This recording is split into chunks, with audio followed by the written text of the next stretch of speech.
हमारे यहां के जितने भगवान हैं, जितने अवतार हैं, आप देखो सभी के हाथ में शस्त्र हैं। श्री राम जी के हाथ में धनुष बाण, हनुमान जी के हाथ में गदा, शिव जी के हाथ में त्रिशूल, माता भवानी के हाथ में तलवार है। सब शस्त्र क्यों रखते हैं? हमारे यहां दो की परंपरा है, शास्त्र और शस्त्र। हम लोग पहले शास्त्र से सबको समझाते हैं। शाह में दो डंडे लगते हैं, वो सा रहता है ऐसा, और दो डंडे, आधा रा वाला सा, फिर त्रा, शास्त्र। तो हम शास्त्र से समझाते हैं, हनुमान जी की तरह विनती करो जोरी कर रावण। लेकिन जब कोई शास्त्र से नहीं समझता, हमारी खिल्ली उड़ाता है, तो फिर शास्त्र में से एक डंडा बाहर निकल आता है, और डंडा बाहर निकलते ही शास्त्री शस्त्र हो जाता है। तो हम शास्त्र शस्त्र दोनों से समझाते हैं। लेकिन पता नहीं हम लोगों को क्या हुआ, शास्त्र रह गए, शस्त्र तो गायब ही हो गए। शास्त्र आस्था की स्थापना करता है समाज में, और शस्त्र के द्वारा व्यवस्था होती है। और यही कारण देखो, रामचरितमानस बड़ा अद्भुत ग्रंथ है, बहुत अनुपम ग्रंथ है। श्री हनुमान जी भेजे गए लंका में, और हनुमान जी ऐसे संत हैं कि जो कहा सो सहा। रावण अपशब्द बोलता है और हनुमान जी विनती करो जोरी कर राम। संत का यही स्वभाव है कि वो सब सहता है। खोद खाद धरती सहे, काटकूट बन राय, कुटिल वचन साधु सहे, सबसे सहा न जाए। तो हनुमान जी साधु हैं, और जब साधु से रावण नहीं माना, शास्त्र से नहीं माना, तो शस्त्र रूप में, सिपाही रूप में अंगद जी को भेजा। अब देखो सिपाही की शैली अलग है। हनुमान जी 10 सवाल रावण पूछे, तब एक का जवाब दे बड़े मुश्किल से, हाथ जोड़ के। और अंगद जी, हनुमान जी को लोगों ने लात मारी, मारे चरण करें वो हांसी, पर हनुमान जी कुछ नहीं बोले। संत हैं, सब सह लेते हैं। पर अंगद जी को रावण के बेटे ने लात उठाई, मार नहीं पाई। तई अंगद का लात उठाई, और अंगद जी ने गही पद पटके भूमि भमाई। लात उठाई, वही पकड़ के फिरा के जो जमीन में पटका, नीचे गिरते ही ऊपर गया। और जो राक्षस समझ रहे थे कि वही बंदर आया, जो देखा वो बंदर नहीं है, वो नहीं है। रास्ता बिना पूछे अंगद जी को रास्ता, इधर से इधर से इधर से जाइए, इधर से। अंगद जी ने सोचा हम रास्ता पूछ ही नहीं रहे, बता काहे को रहे। लोग बोले हम तो इसलिए बता रहे हैं कि हम तो जो पहले आए थे उन्हीं से समझ गए, पर रावण ही नहीं समझा, सो उधर ही जाओ।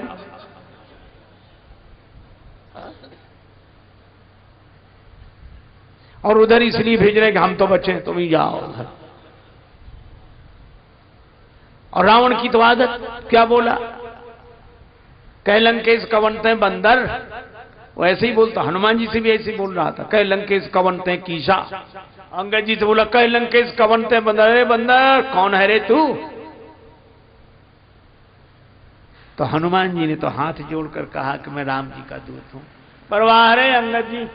जैसे ही रावण बोला कह लंकेश कवनते बंदर, अंगद जी तुरंत बोले मैं रघुवीर दूत 10 कंधर। तुम हमें बंदर कहो और हम तुम्हें श्रीमान जी, आदरणीय, पूजनीय। तुम कहो बंदर, हम कहेंगे 10 कंधर। एक चौबे जी थे, बड़े अच्छे सज्जन आदमी। उनसे कोई कहे चौबे जी, तो संबोधन में उत्तर दे हां जी। और कोई कहे आके चौबे, तो वो तुरंत कहते क्यों बे। अंगद जी ने वही करके दिखाया।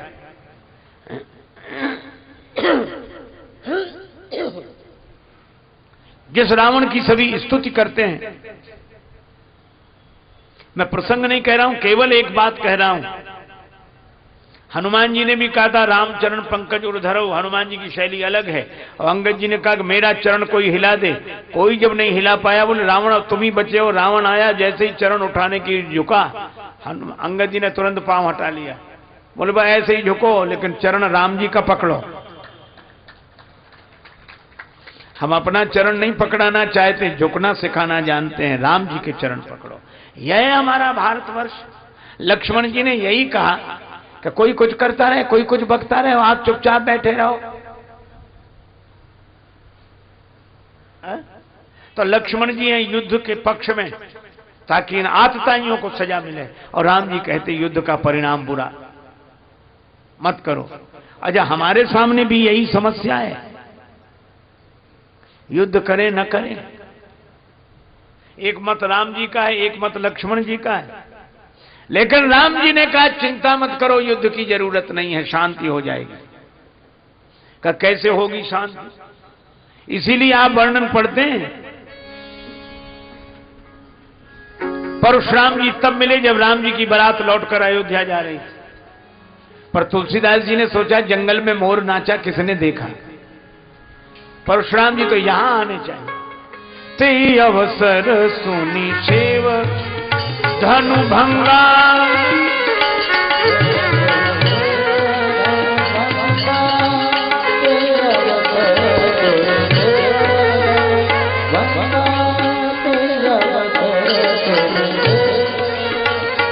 भंगा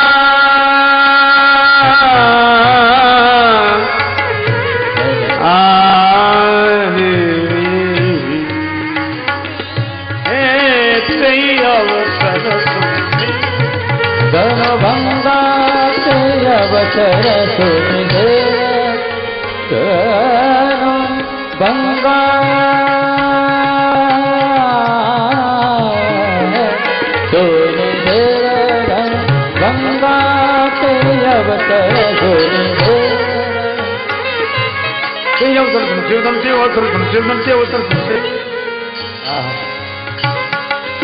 सुनि भंगा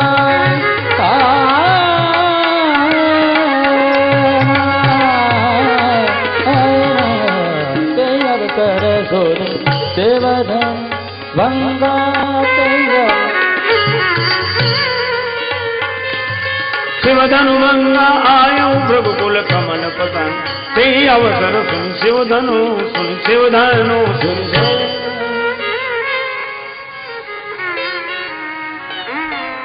उसी समय परशुराम जी फरसा लिए वीर वेश में सामने आकर खड़े हो गए। अब आप कल्पना करो, ये पिंडाल है, चारों तरफ चार दीवारी हो, दरवाजा एक, उसी में परशुराम जी खड़े हो। तो जो राजा लोग आवाज लगा रहे थे, ले छुड़ाए सीए कह को, यही तो कह रहे थे, और सीता जी को छुड़ा लो।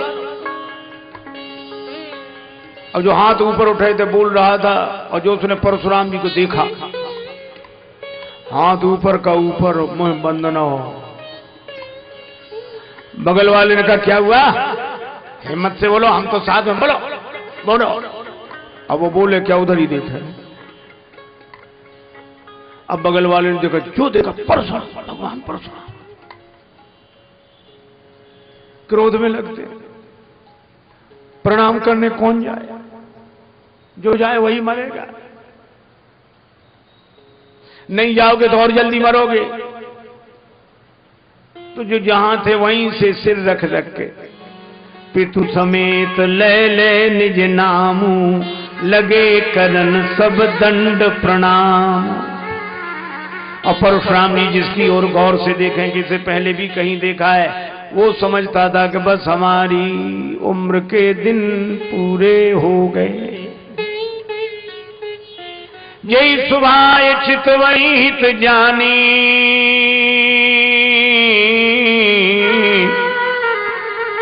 सो जानई जनु आयु खुटान।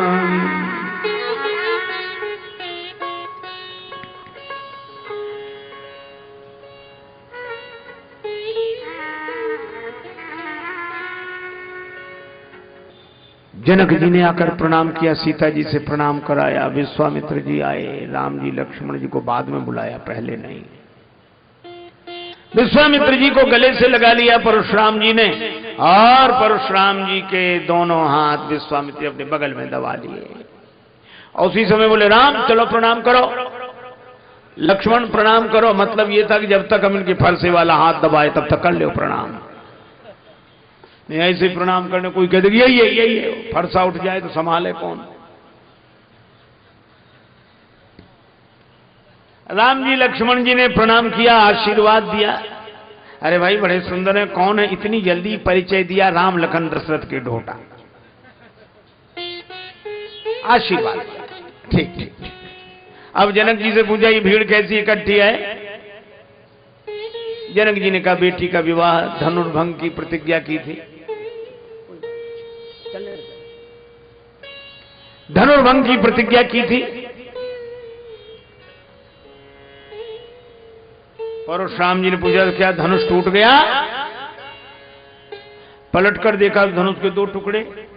बड़े क्रोध में बोले, कौजल जनक धनुष के ही तोड़ा।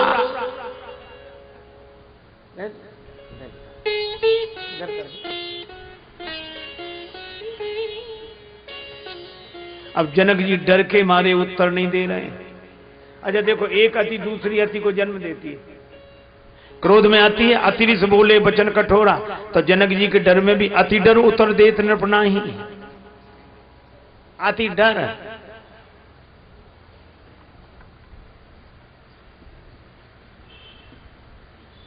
राम जी ने देखा कि कोई नहीं बोल रहा है। राम जी माने भारतवर्ष का आदर्श। श्री राम उठकर खड़े हुए और बड़े संयत भाव से कहा, नाथ शंभु धनु भंजनि हारा, होई है कोई एक दास तुम्हारा। आपका कोई दास होगा।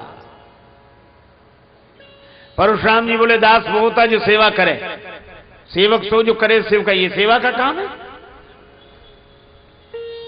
राम कान खोलकर सुन लो, जिसने शंकर जी का धनुष तोड़ा वो सहस्त्रा बाहु के समान हमारा शत्रु है। सभा में बैठे राजा कांप गए।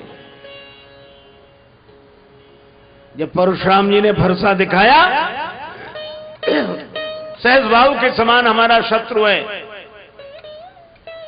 तो राजा लोग कहते, हे भगवान अच्छा रहा कि हमसे धनुष नहीं टूटा,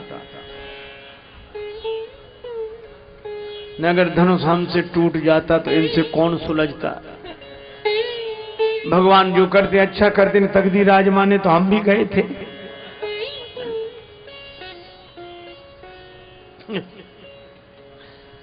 कुछ दम्भी स्वभाव के राजा थे। दम्भी स्वभाव के राजा क्या बोले, हम तो जानते थे,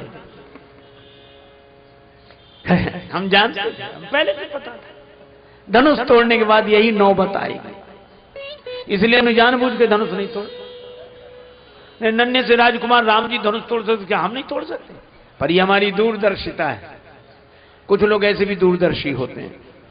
एक आदमी रेल की पटरी पे सो रहा था, कुछ लोग समझाने गए यहाँ काहे को पड़े, बोले मरने के लिए। अरे क्या जिंदगी बड़ी कीमती है, मरो मत। बोले पक्का निश्चय। पर समझाने वाले ने देखा सिरहाने इतनी रोटियां रखे, बोले जो रोटियां काहे को रखे, बोले वाह इतना भी नहीं जानते, रेलगाड़ी लेट हो गई तो भूखों मरेंगे। कुछ लोग ऐसे भी दूरदर्शी हो।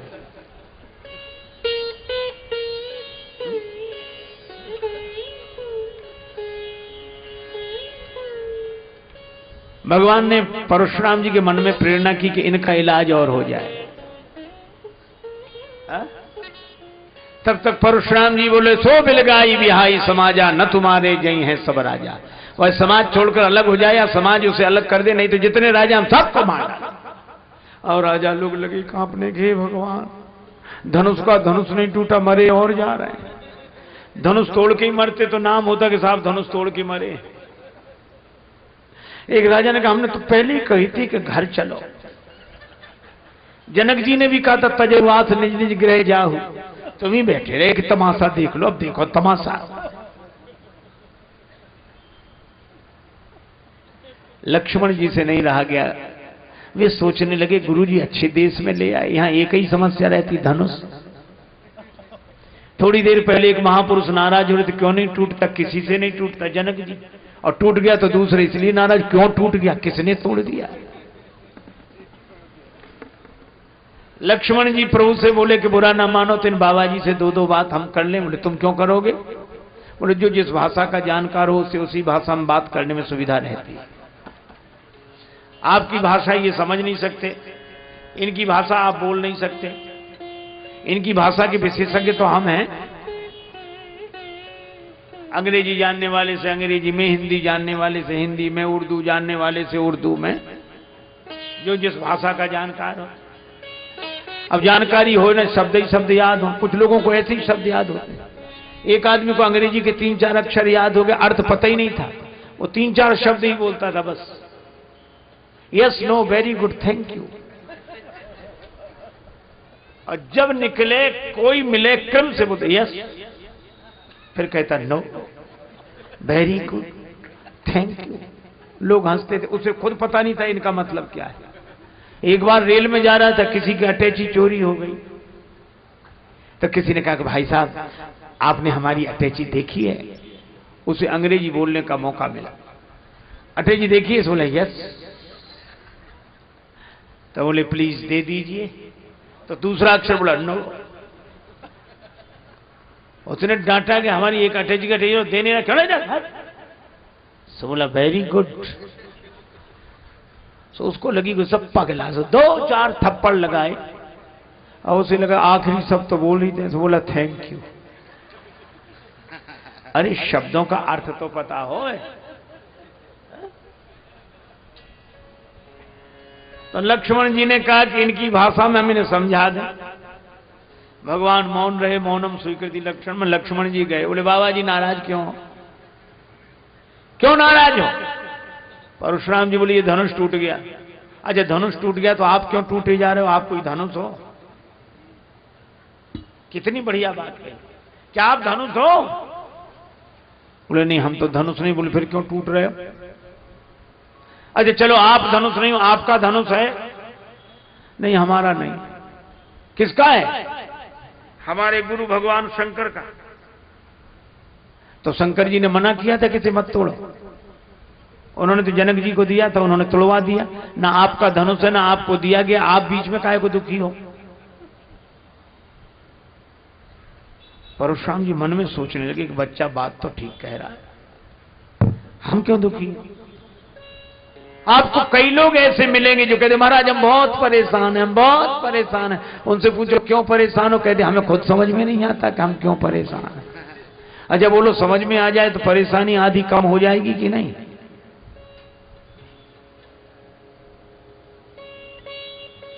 लेकिन आपको पीड़ा है, पीड़ा का अनुभव आप करते हैं, पर रोग का निर्णय डॉक्टर करता है। लक्ष्मण जी ने कहा परशुराम जी महाराज आप पीड़ा का अनुभव कर रहे हैं, लेकिन रोग कौन सा है वो मैं बता रहा हूं। और लक्ष्मण जी ने रोग बताया। बड़ा अच्छा वर्णन है श्री राम कथा में।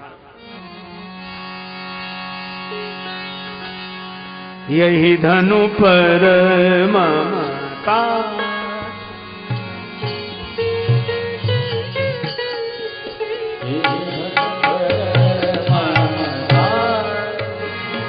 ममता के ही हेतु यही धनु पर ममता ममता ममता।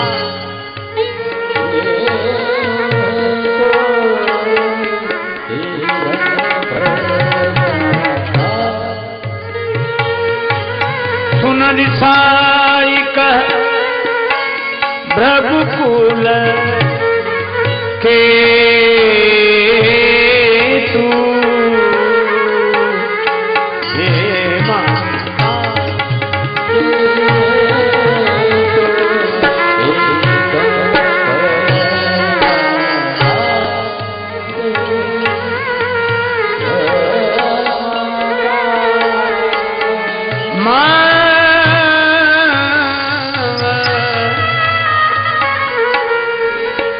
he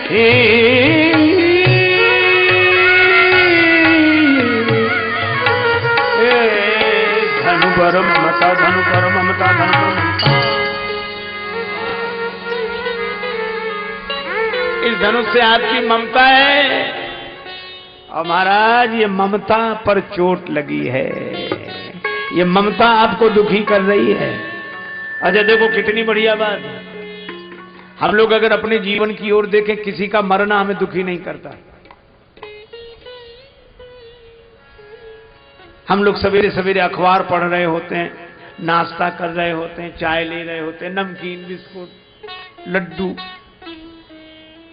उसी समय अखबार सामने होता है और मान लो उसमें लिखा हो भारी भूकंप, 500 लोग मरे, रेल की भयंकर दुर्घटना, 700 मरे। है? हम लोग ऐसे पढ़ते रहते, कितने मरे? 700। ज्यादा मरे होंगे, अखबार वाले कम छापते हैं। चाय नहीं लिया आपने? चाय नहीं। अब भूकंप में हो जाए, अरे ज्यादा मरे होंगे। तो आंकड़े, सरकारी आंकड़े, आप लड्डू ले, नमकीन ले। अच्छा बोलो, ऐसी बातें करते कि नहीं? आप ये देखो, अगर किसी के मरने से हम दुखी हो रहे होते तो क्या नाश्ता कर पाते? इसका मतलब किसी का मरना हमें दुखी नहीं करता।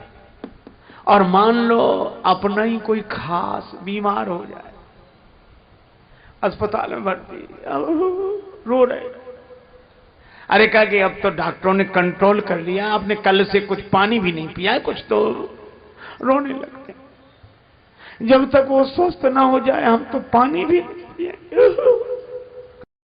एक आदमी मरा नहीं, बीमार है, हम पानी भी नहीं पी पाते। और 1000 मर गए थे तब कुछ नहीं लगा, 700 मरे तब कुछ नहीं लगा, और एक आदमी के बीमार होने में। इसका अर्थ है कि हम मृत्यु के कारण दुखी नहीं होते, ममता के कारण दुखी होते हैं।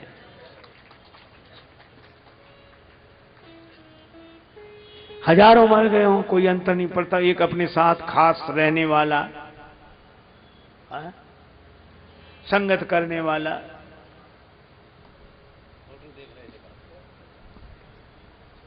और मान लो मर जाए तो कितनी मन को समझाओ, दुख होता है ममता के कारण।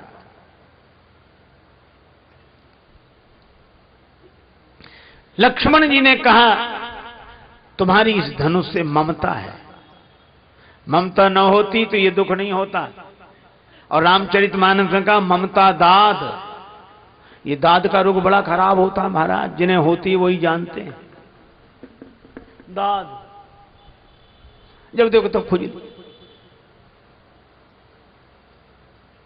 औरों के भी अंग हैं, उन्हें नहीं लगती खुजली क्योंकि दाद नहीं है।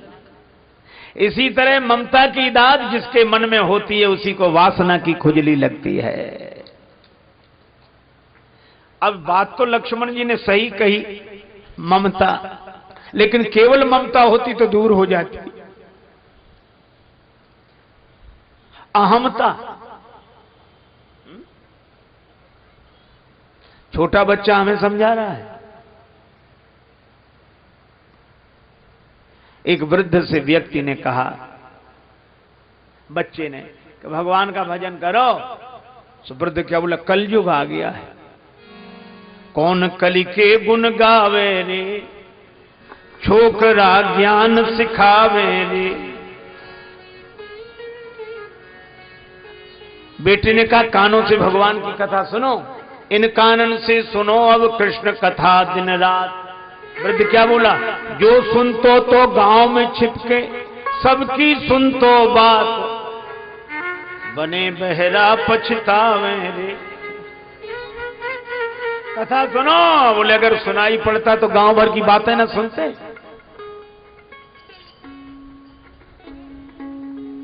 गांव में रस्सी बटने की एक यंत्र होता है, ढिरिया बोलते हैं उसको बुंदेलखंड में। उसको ऐसे रस्सी तानते हो, ऐसे ऐसे घूमता है ऐसे। युवक ने कहा माला ले लो हाथ, करते कछु नहीं कर रहे, माला ले लो हाथ। तो क्या बोला, माला को हो तो बुतो, तो ढिरिया ले तो कात बिछावन बिन दुख पावे रे।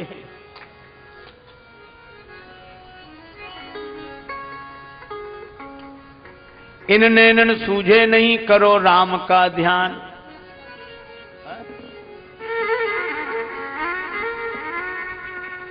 अरे बोलो जो दिखतो तो क्यों फिर तजे खेत खलिहान, उन्हीं को देखते।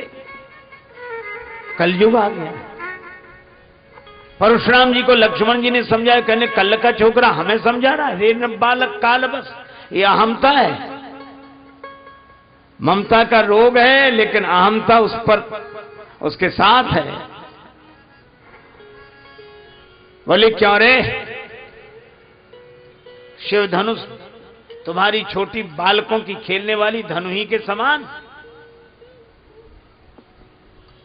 लक्ष्मण जी बोले हमारी समझ से सब धनुष समान नहीं होते।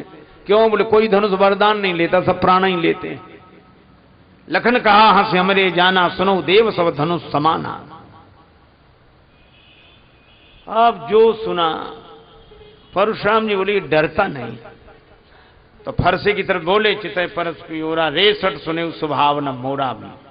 फरसे की तरफ देखा था कि ये भी देखें फरसे की तरफ। लक्ष्मण जी ने नहीं देखा। कई लोग दिखाना चाहते। एक आदमी को विवाह में अंगूठी मिल गई, सो महाराज जहां जाए अंगूठी दिखाए, पहन के साइकिल से जाए मिठाई की दुकान पर।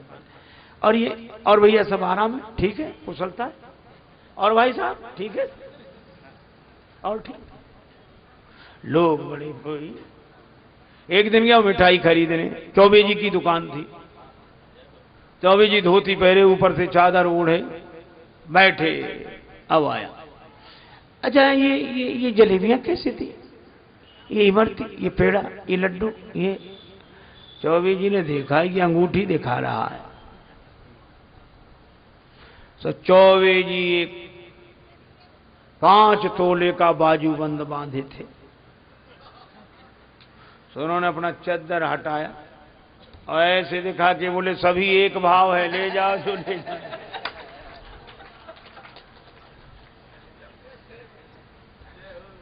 परशुराम जी फरसे की तरफ दिखाना चाहते हैं लक्ष्मण जी को, लक्ष्मण जी ने देखा ही नहीं। तो बोले परस विलोक महीप कुमारा, मेरा फरसा देख। लक्ष्मण जी बोले जब से आए हो तब से फरसा ही तो दिखा रहे हो, और ये गनीमत है कि हमने फरसा नहीं देखा। फरसा देखते तो युद्ध हो ही जाता। मैं फरसा नहीं देख रहा हूं। मैं जानते हो क्यों शांत हूं? क्यों? क्योंकि भृगुसुत समुझ जनेऊ बिलो की, मैं आपका यज्ञोपवीत देख रहा हूं। आप ब्राह्मण हैं, महात्मा हैं। फरसा देखता तो लड़ाई हो ही जाती। एक और धारे धनु, एक और धारे बाण, एक और परस सुधारे तेज तायो है। एक और शूल, एक और लौह वर्म झूल, एक और तोमर त्रिशूल लटकायो है। बिंदु कवि धन्य भृगुवंशज मुनीस, तुम्हें संत वेश में विचित्र रूपक लखायो है। और मैंने जान्यो को कुशल कारीगर है, जनकपुरी में शस्त्र बेचवे को आयो है। हमने समझा कोई बहुत बढ़िया कारीगर है जनकपुर में। आप तो परशुराम जी को आप जनि देव दोष मोहि लोगु, कटुवादी बालक बद जोगु, और हाय और जो आप तो। लक्ष्मण जी बोले हाँ काटो माता पिता का तो सिर। माता का सिर काट के पिता के ऋण से उर्ण हुए, अब गुरु का ऋण रह गया तो हमारा सिर काट के पूरा कर ले। लेकिन तब रघुवंशी वीर नहीं मिले होंगे तुम्हें। अब तो परशुराम जी और राम जी ने तुरंत लक्ष्मण जी को देखा। सुनी लक्ष्मण बेहसे बहुल नयन तरे रे राम।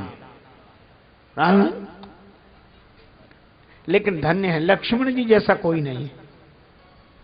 देखो आप बल्ब का बटन दबाओ, बल्ब जल जाता है, ऑफ करो बुझ जाता है। लेकिन पंखा आप बटन ऑफ भी कर दो तो भी पंखा 10-20 चक्कर लगाए बिना रुक ही नहीं सकते।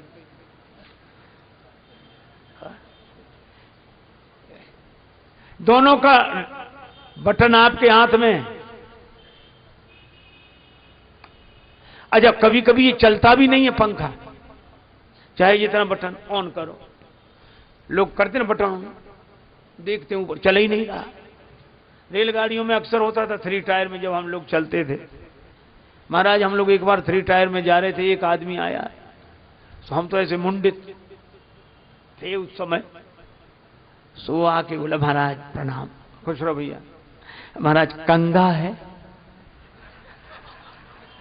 तो हमने कहा हमें कंगे की क्या जरूरत है? नहीं महाराज हो तो क्यों जरूरत तुम्हें क्यों पड़ी?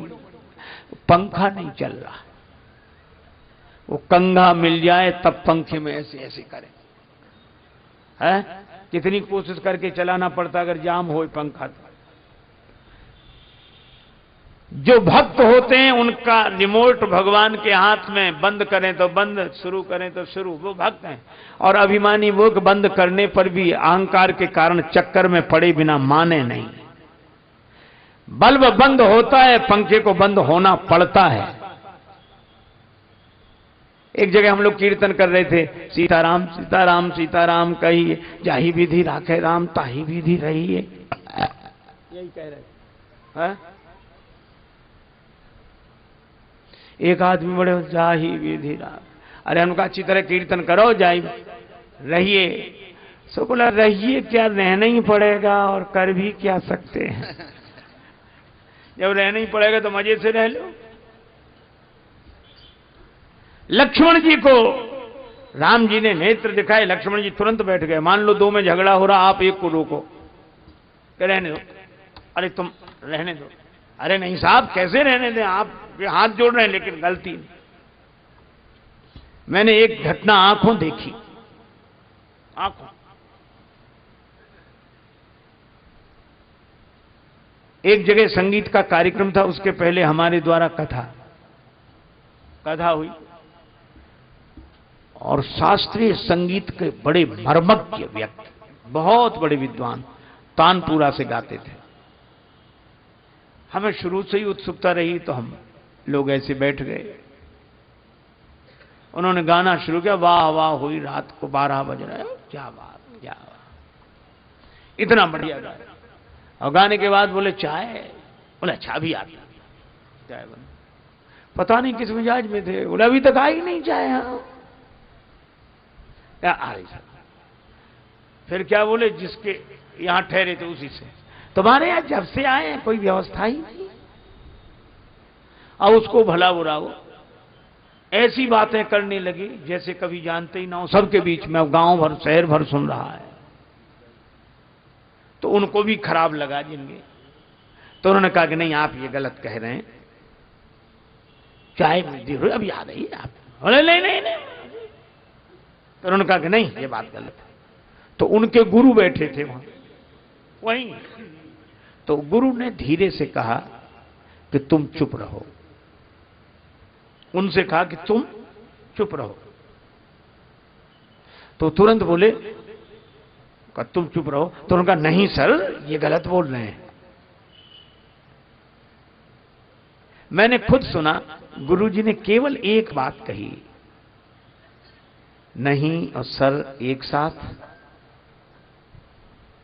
नहीं और सर एक साथ, या तो सर मत कहो या नहीं मत कहो।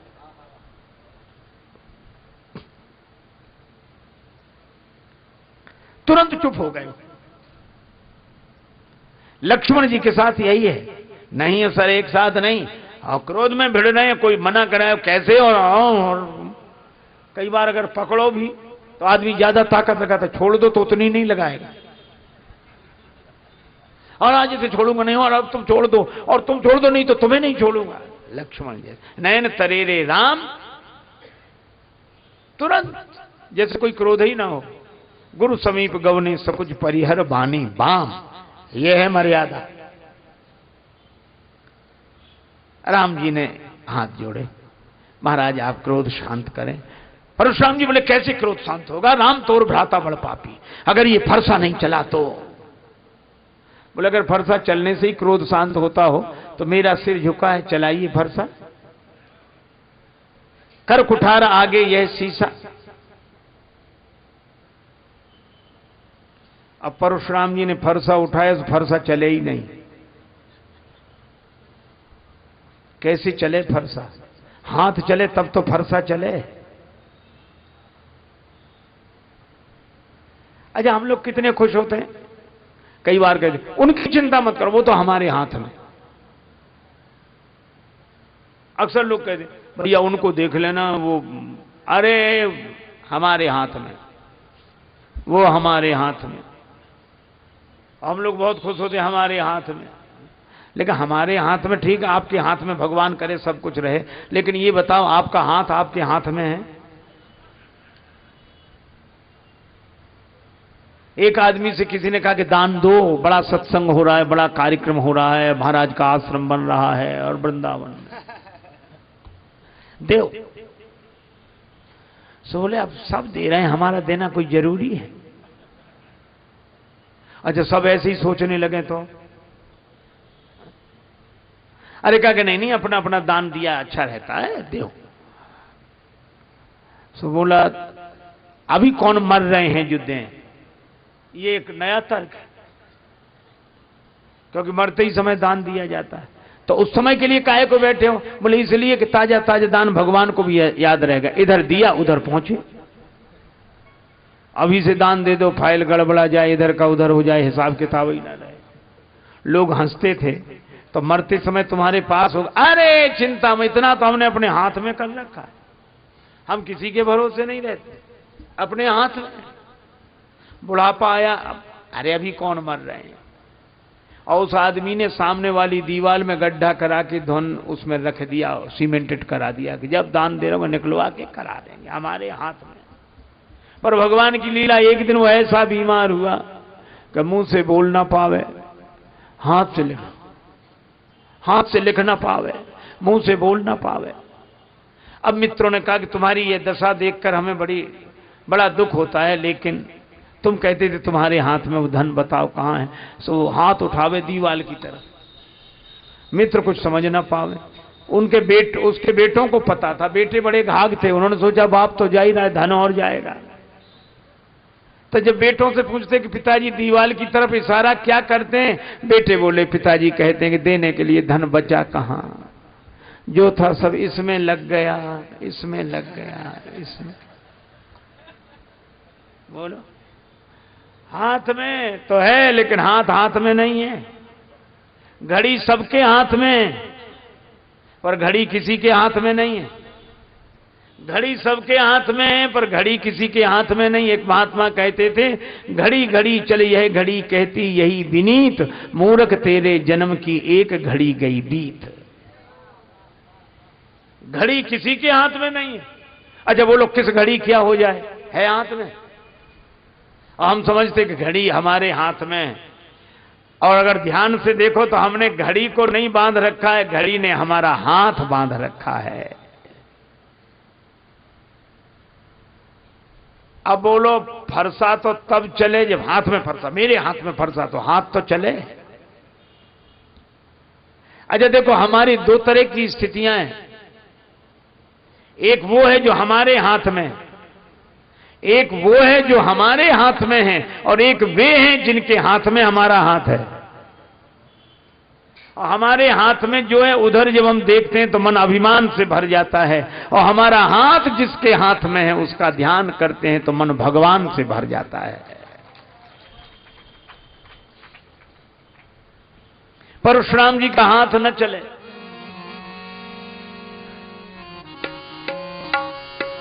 बहई न हाथ दहई रिस छाती हाथ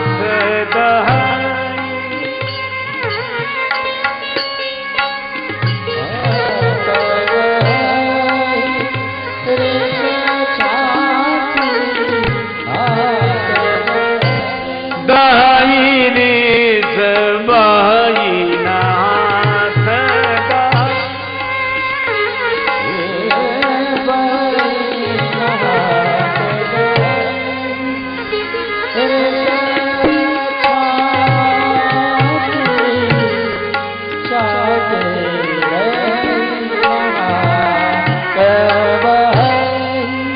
दहई रिस हाथी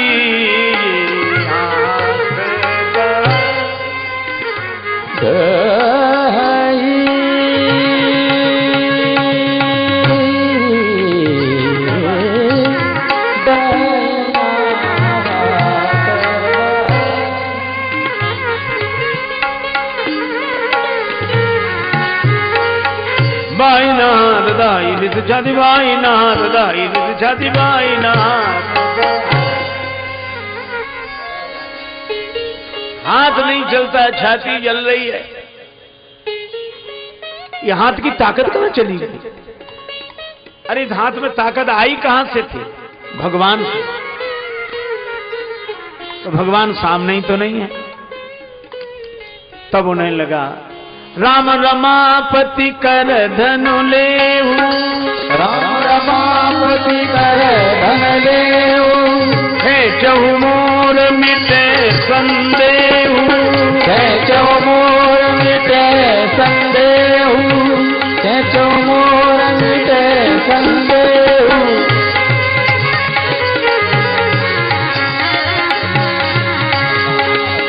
खेचौ मोर मिटे संदेह, खेचौ मोर मिटे संदेह, खेचौ मोर मिटे संदेह, खेचौ मोर मिटे संदेह। हे राम जी, मुझे लगता है भगवान विष्णु का इस रूप में अवतार हुआ है। इस धनुष को चढ़ा दी। तो परशुराम जी ने धनुष को देने की इच्छा की, तब तक देत चाप आप ही चले गए। धनुष अपने आप गया। परशुराम जी को लगा कि मेरा हाथ चैतन्य ये चल नहीं रहा है और धनुष जड़ ये अपने आप चल रहा है। हाथ में चेतना है, ये चल नहीं रहा है, धनुष अपने आप चल रहा है। लक्ष्मण जी बोले सामने देख लो कौन खड़े हैं। राम जी, इनकी विशेषता क्या है? जो चेतन कहां जड़ करई, जड़ ही करई चैतन्य, अस समर्थ रघुनायक कहीं भजे ही जीवते धन्य। ये जड़ को चैतन्य, चैतन्य को जड़ बना देने की क्षमता रखने वाले।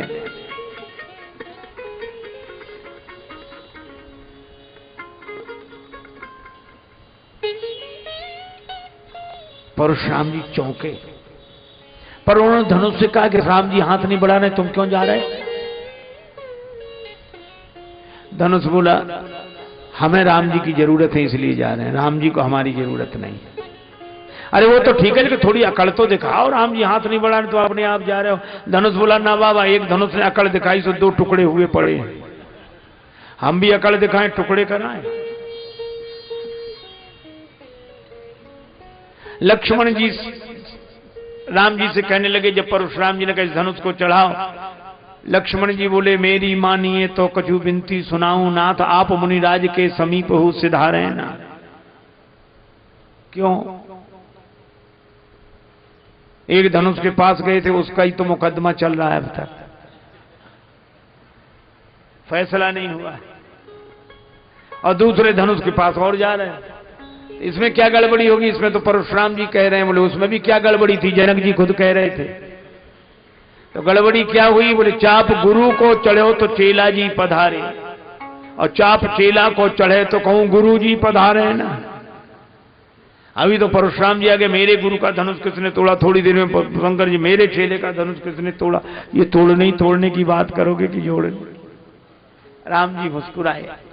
तब तक धनुष राम जी के पास आया, राम जी ने धनुष तान कर चढ़ा दिया। अब इसका लक्ष्य बताओ। परशुराम जी हाथ जोड़कर सिर झुका दे, प्रभु इस बाण से मेरे पुण्यों को नष्ट कर दो। लक्ष्मण जी ने कहा पुण्य नष्ट करा रहे हो, पाप नष्ट कराओ। परशुराम जी ने कहा कि पाप तो उसी समय नष्ट हो गए जब इनका दर्शन हुआ, भगवान का दर्शन हुआ, पाप नष्ट, पुण्य बचे। अच्छा जब पाप पुण्य दोनों नहीं बचेंगे तो जीवन चलेगा कैसे?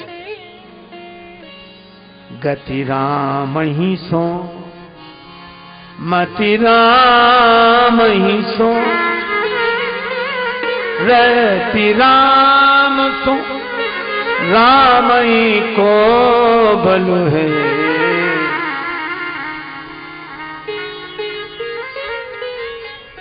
आपकी जेब में जो रुपया हो आप उसी से अपना खर्च चलाते हैं, और आपने किसी बड़े आदमी की जेब में अपना रुपया डाल दिया, दे दिया, तो फिर आपकी जेब से खर्चा नहीं चलेगा, फिर उसकी जेब से खर्चा चलेगा। इसी तरह अपने कर्मों को भगवान को सौंप देने वालों की व्यवस्था भगवान की ओर से होती है।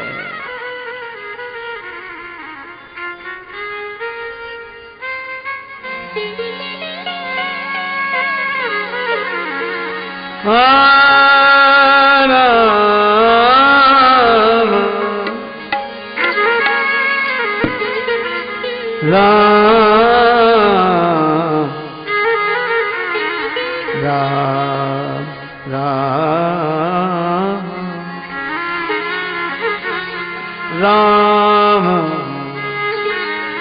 राम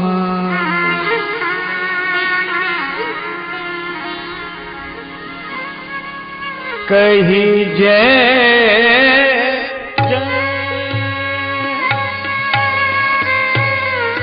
रघुकुल के तू कही जय रघुकुल के तू कही जय। अनुचित बहुत कहूं अज्ञाता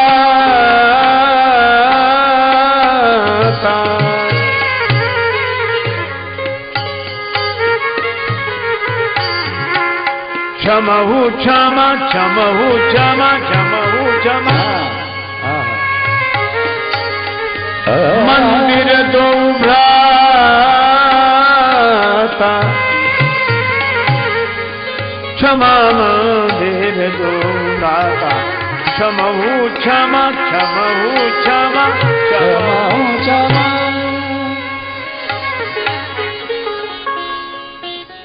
दोनों भाइयों से क्षमा मांग रहे हैं।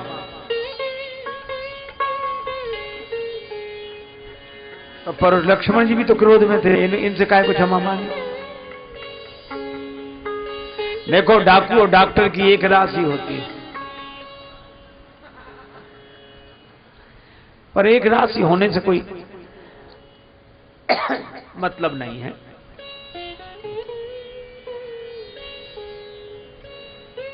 डाकू के नाम के साथ कुख्यात, डॉक्टर के नाम के साथ विख्यात। डॉक्टर को इनाम दिया जाता है, डाकू पर इनाम बोला जाता है। दोनों के हाथ में छुरी और दोनों चलाते हैं, लेकिन अंतर यही है कि डाकू जीवन नष्ट करने के लिए छुरी चलाता है और डॉक्टर जीवन बचाने के लिए छुरी चलाता है। लक्ष्मण जी ने जो क्रोध किया वो परशुराम जी के उपचार के लिए। अच्छा देखो एक बात और बताएं आपको,